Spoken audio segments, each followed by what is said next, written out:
Alright guys, this is my big Hyperliquid 3x long. I try not to fuck about with leverage, but we up, baby. 56% up on a... So how much margin? We have £5,000 margin, but the position size, because of 3x leverage, is about 15,000. So yeah, you might think I'm some kind of trading genius if with me showing you that, but hold on, it's kind of hard for me to see because I'm looking through the old the phone here. But as you can see, my last buy was here. I'm not actually that far up from where I bought. Wait, where's my buy? No, that's my buy here. Yeah. So the green line is my buy. We kind of up, but I really want this to push all-time high because, let me show you why I'm not a genius. Look at my overall P&L here. Minus 800. That was minus 4,000 before I took this trade. So I'm not some genius. But this is my make it all back trade. Yeah, we might continue trading, we might not, you know. If I end up losing a bit of money, it's just call it a learning lesson, right? But I think there is money to be made trading, but it's about whether you have the patience to find the right position, because most people overtrade, I think.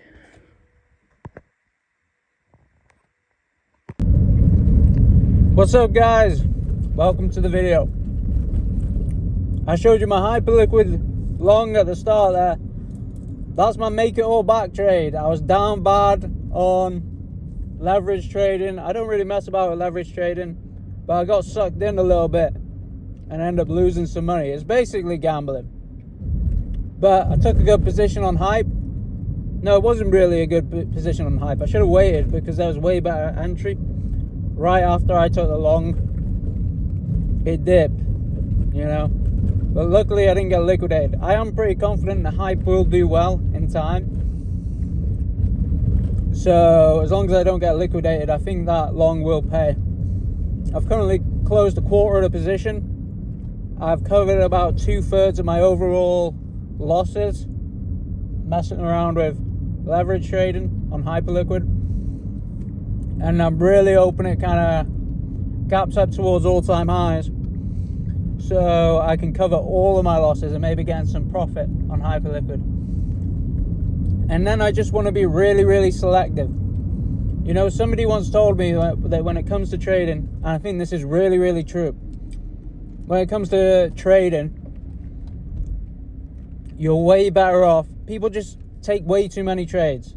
And if you just took the 3 or 4, or maybe even 1 real obvious trades that come along a year, you'd outperform 99% of traders. But the problem is, every day, if you trade every day, you go out looking for trades, and you can't do that. You gotta wait for the trades to come to you, and it should be the type of thing where they're literally coming not even more than once a month. You know, it has to be like such a good position to take, such a good long to take, that it only comes along once every few months. You know, those are the trades that you want to make, not those like awful intraday trades where you think it's going to go up.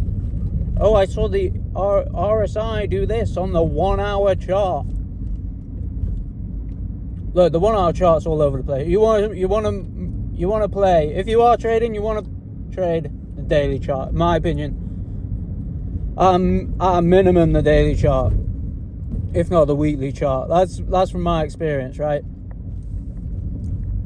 And part of me making these videos is me consolidating my advice, because something I found in life is that if I just follow my own advice that I give other people, my life works out a lot better.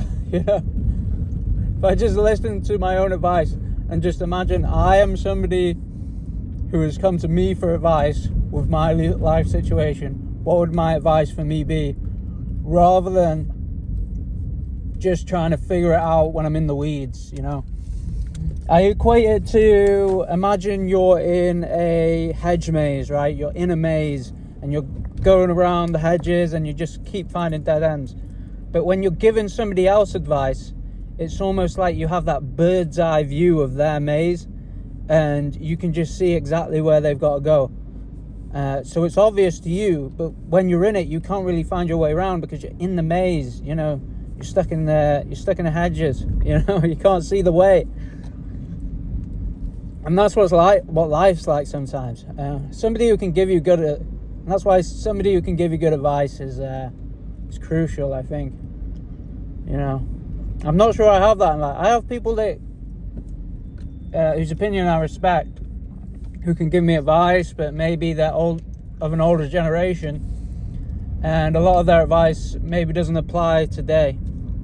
You know, for like my parents, I just feel like they just had to you know, this is an unfortunate truth, but for my parents' generation, you just had to like buy a couple houses when the mortgage to wages ratio was way more affordable, you know, and then you're pretty well set, you know, later in life. Now, I'm not sure buying a couple of houses now, first of all, is impossible to afford because they cost way more in comparison to wages. And two, I'm not sure buying a couple of houses with the wages to mortgage ratio being so high is going to be as profitable as back then, you know. And houses are such an obvious investment, but like I may be looking back in 20 years and being like, damn, all I had to do was buy Bitcoin because it went to $1 million a coin, you know.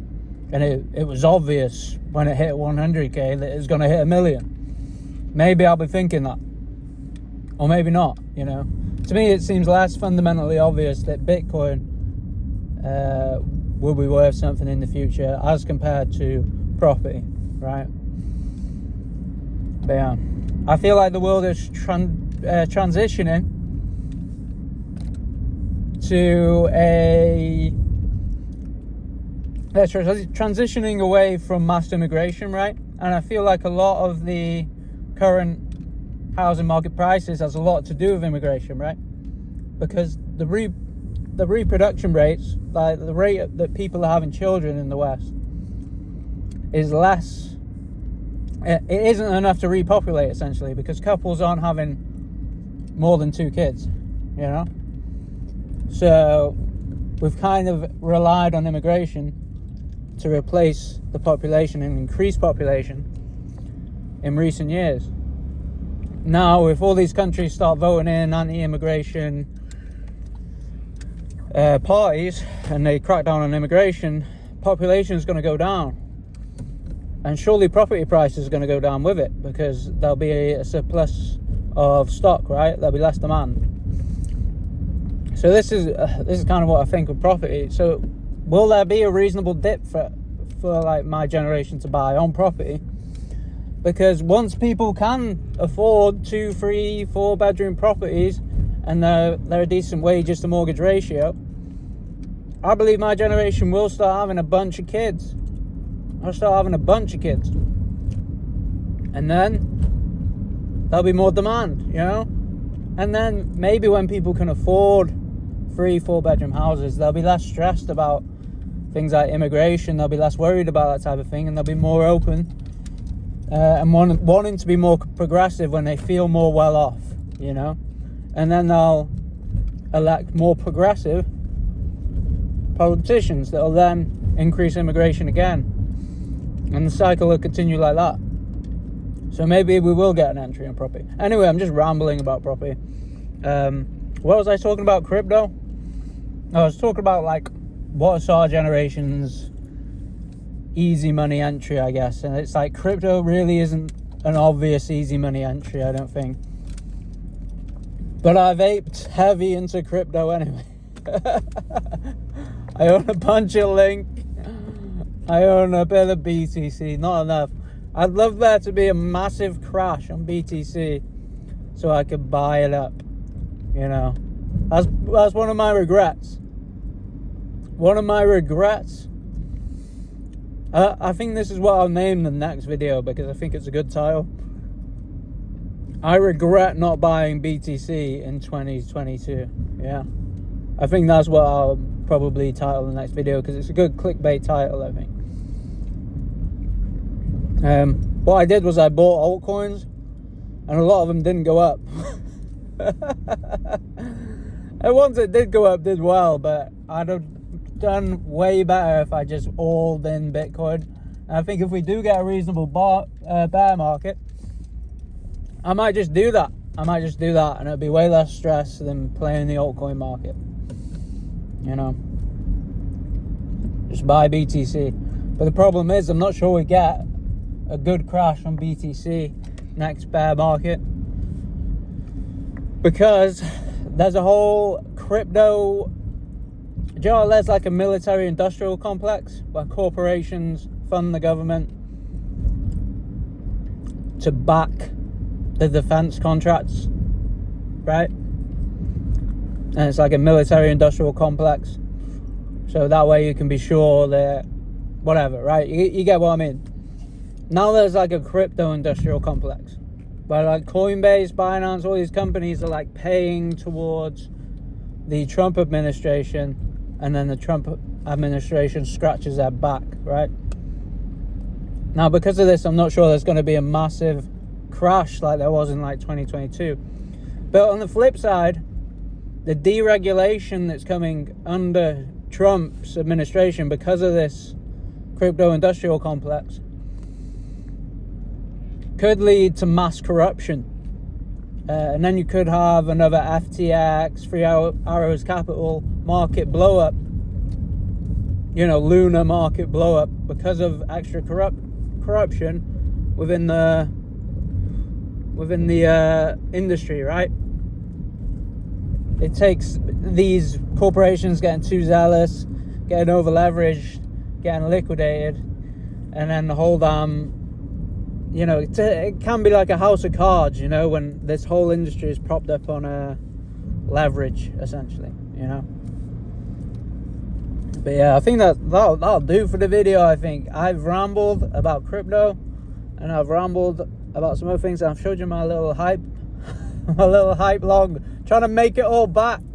I'm going to try and keep these videos up daily. I had 2 videos I recorded and I haven't uploaded, because I decided those 2 videos were like banked, and I was like, you know what, I want the videos that I upload to be made that day, because if it's going to be low editing type of thing where I'm just talking about what's happening and what matters to me that day, then I'm gonna put it out exactly that day, so it's relevant to that day. Anyway, that's all, man. I love you all. Hope you have a beautiful day. I know you. What the hell can I say, man? I want to say something semi-inspiring. Yeah, man. I'll say I love you. I know you're gonna have a beautiful day. Fuck.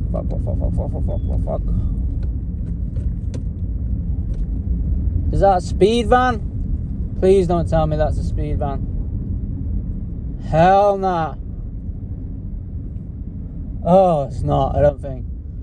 Jesus Christ, man. I've been caught speeding on this road before. But look, I wasn't speeding that heavy, right? I was going like 25 miles per hour. And it's a 20 mile per hour road. Like, absolute scam, I tell you. Anyway, thank you all for watching. I love you. Have a beautiful time. I know. I hope you're having a good day. If you're not having a good day, I know, just look after yourself. Do something positive. Either look after your body, look after your money. Do a bit to make a bit more money. Do a bit to spread some love to people that you love, you know. And I know you'll have a brighter day tomorrow if you put your effort into those things. And I love you. Goodbye.